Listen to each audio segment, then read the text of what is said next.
Hello, I'm Joyce. I'm June. And I'm Paula. We're the Kavanagh sisters, and we'd like to welcome you to our series of Count Me In podcasts, where we continue to shine a light on childhood sexual abuse and its impacts. In today's podcast, we'll be discussing trust. We would have never seen ourselves even relating to trust. We believed when we met somebody, especially somebody we thought knew more than us, we literally handed ourselves over. So I would have just assumed I don't have trust issues. Yeah. It was only when we reflected on that, because when we were on the Tuberty show and he asked us, I suppose, it'd be very hard to ever trust anybody. And I said, yeah. And as I was saying, I was thinking, God, no, we seem to trust everybody. And I remember responding at the time, yeah, we've managed to do it. But when I went home, I was kind of confused, thinking that didn't even make sense. But the more I thought about it, that wasn't trust. That was handing our life over on a plate.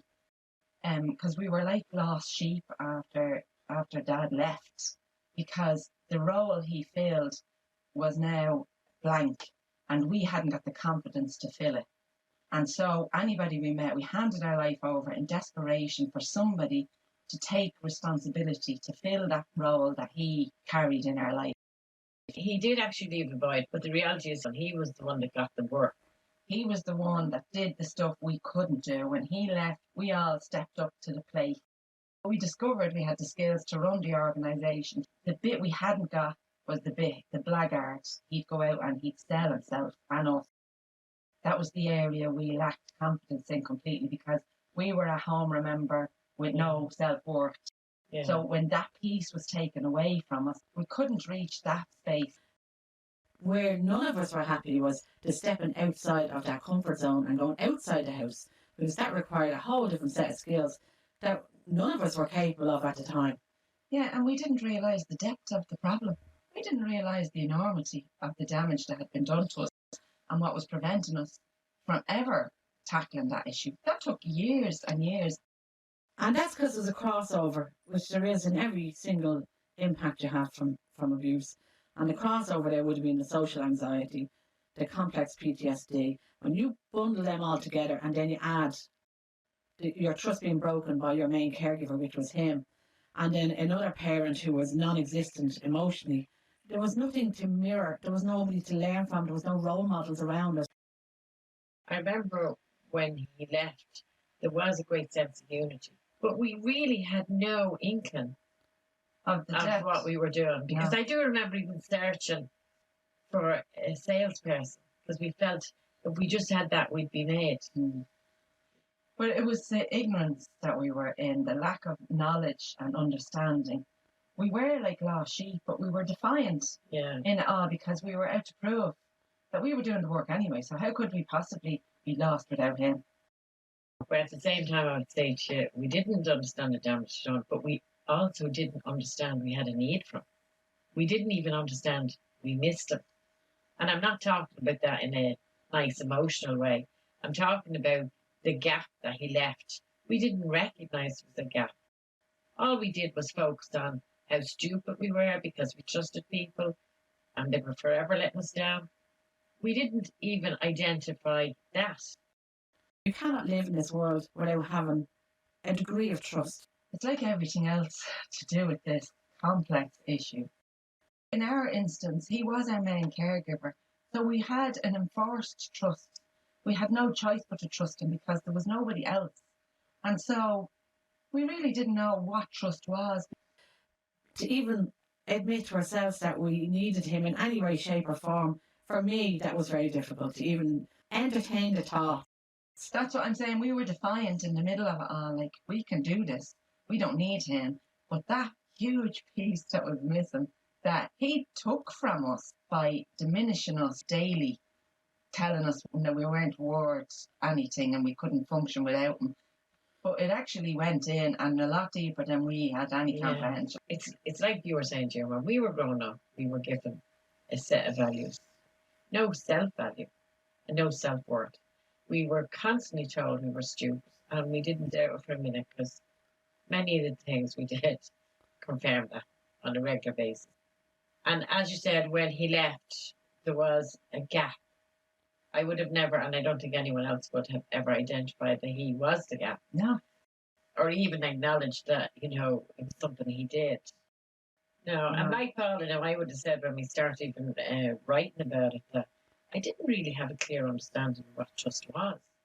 And I remember reading up around the trust, and they were saying like receiving requires some form of vulnerability, and that blew me away because I didn't know that, but I never understood that why I struggled to receive. I just thought like they keep buying me crap that wasn't relevant, and who knows me, and they're not even bothered. I just struggled. Now I still do.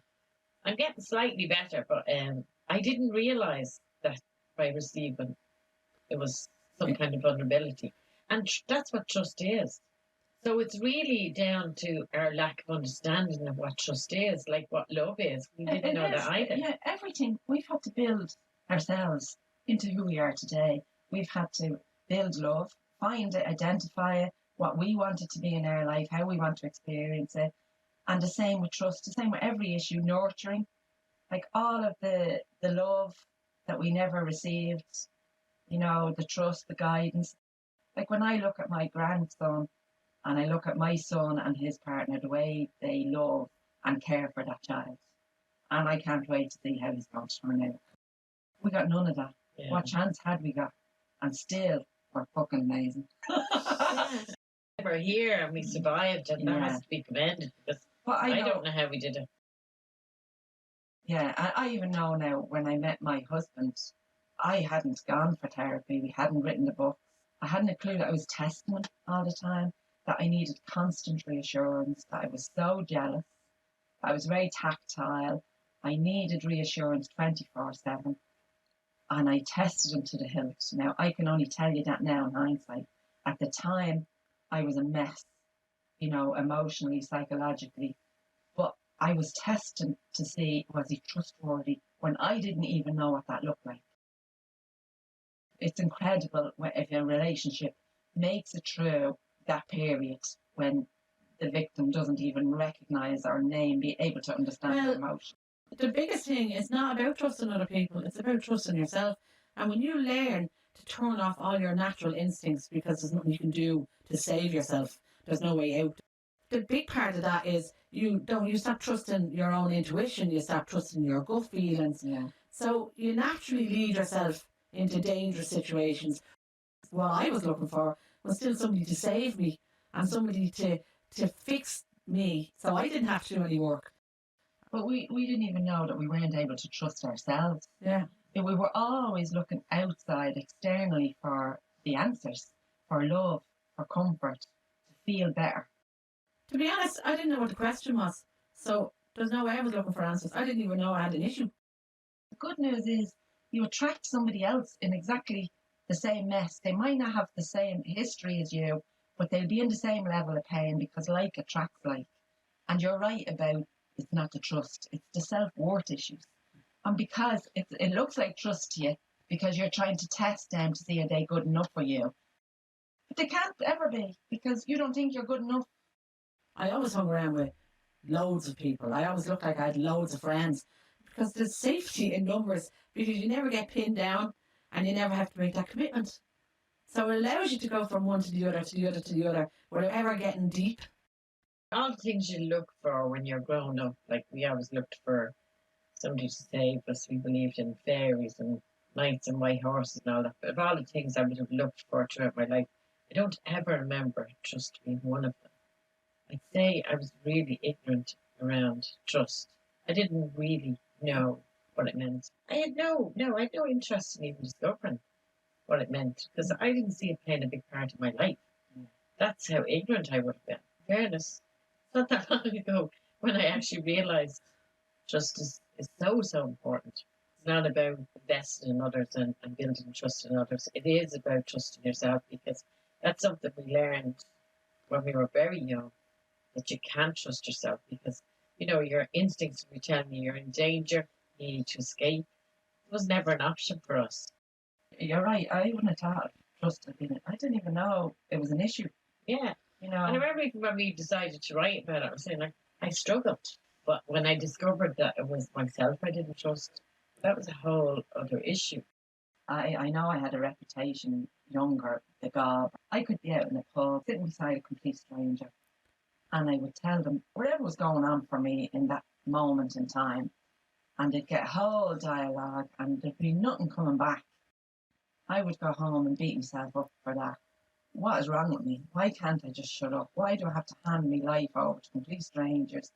And I remember you did a little bit of research there just recently, and you came up with this bit of research where it's been discovered that for victims particularly, if they find themselves in close proximity to somebody, say for example a masseuse or a hairdresser, it's just the physical proximity causes you to let your guard down and triggers intimacy. You mistake proximity for intimacy and open up. I just thought that was incredible. That makes perfect sense. But see, that's the part that gets me, that even now we're still learning things like that. Yeah. We didn't know that explain our behaviour and our thoughts. Well, I thought that was trust again. I thought, God, I just trust everybody. But it wasn't nothing to do No, with trust. nothing to do with trust. It was desperation, hoping somebody would help me. I think the one thing when you do start learning to trust yourself a bit and you start moving into that space, it's the realisation that without trust, you leave yourself wide open. You have no boundaries. I put myself in so many really dangerous situations. So it is about trusting yourself. And I know it's working for me when I'm actually getting better at naming feelings. Even when you're trying to examine trust and trust issues, you still look outside of yourself. You're still looking at people around you thinking, well, have I worked on my trust issues? Do I trust these people around me? You don't work at trusting somebody. You only work at trusting yourself. I remember like a teenager and crying out for somebody to love me. A couple of guys did show interest in me. I was absolutely terrified. When I think back on it now, I think like I was absolutely terrified of any form of commitment. I couldn't let them close. I was like the Virgin Mary now, but it was utter. It was beyond fear now. It was terror. That's the vulnerability. Yeah. And that is trust. And I didn't know that. No, but I wouldn't. That's why you set yourself up for a lot of pain. The way Joyce talks about that vulnerability in receiving, that was a major hurdle for you. So you were holding on for dear life to your pride, or No, it's to the belief that I didn't need anybody. was what was on top. Yeah. The things you were telling yourself, that wasn't what was underneath. No, because what's underneath is the truth. It's We the pain. bury yourself in stories because it makes it more palatable and you can live with that story. And you can actually convince yourself that story is true. But we all know that's not. It's about understanding the reason for going back and looking at stuff. Because in the back of your mind, this is not life. This is not, I'd sooner be dead. This is just not right. And it escalates. Yeah. It never stays at a manageable level. It escalates. You can't keep a lid on it. I think I still need to give a little bit more thought to that enforced trust. He was our main caregiver, so you had no choice but to trust that he was going to be there for you. That's the kind of enforced trust I'm talking about. It was very difficult. The same would apply for love. I'm talking about our understanding of love and trust and the normal daily things that people experience. Our experience of love and trust and most things was so fucking warm. And that's why when we're older, trying to understand trust and love is extremely difficult because our experience. No, but you see, I understand it now. Yeah. I'm still not clear on what it was back there. I know what trust is now for me today. I know what I want. But back there, it was more about survival. Just there's a piece missing for me.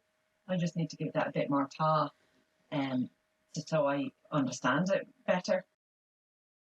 How do you actually know that you're getting somewhere when you're trying to work on trust issues? Often you don't notice it for a while. There's little giveaways. Like if you can name your feelings, if you can stop blaming yourself when other people fuck up, or if you make a mistake, you don't second guess yourself or doubt yourself, and we do that all the time.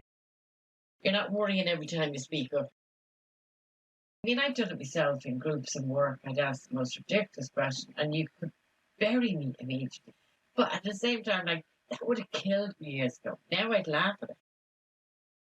I remember sitting in a meeting, being so envious when I left the meeting at the girls who managed to sit in the meeting and say nothing. I had verbal diarrhea through the whole meeting because I was so uncomfortable in the silence, and I was so uncomfortable just sitting there.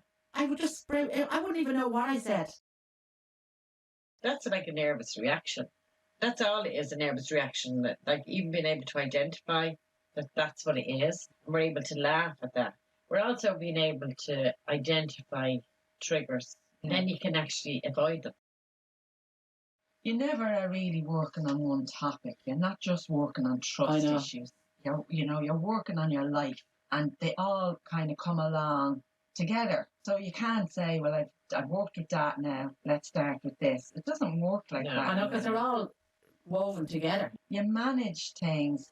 You're working on it all the time in the background, and you turn around one day, have a conversation with somebody, and you go, oh my God, I don't feel like that anymore.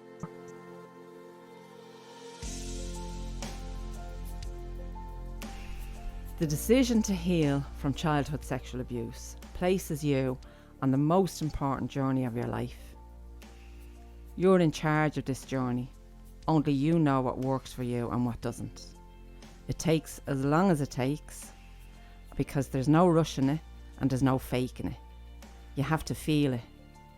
And just as the ripple of pain that you're in goes out and impacts all of those around you, so does the healing. And the more you heal, the more everyone around you benefits from your healing. Thanks for listening.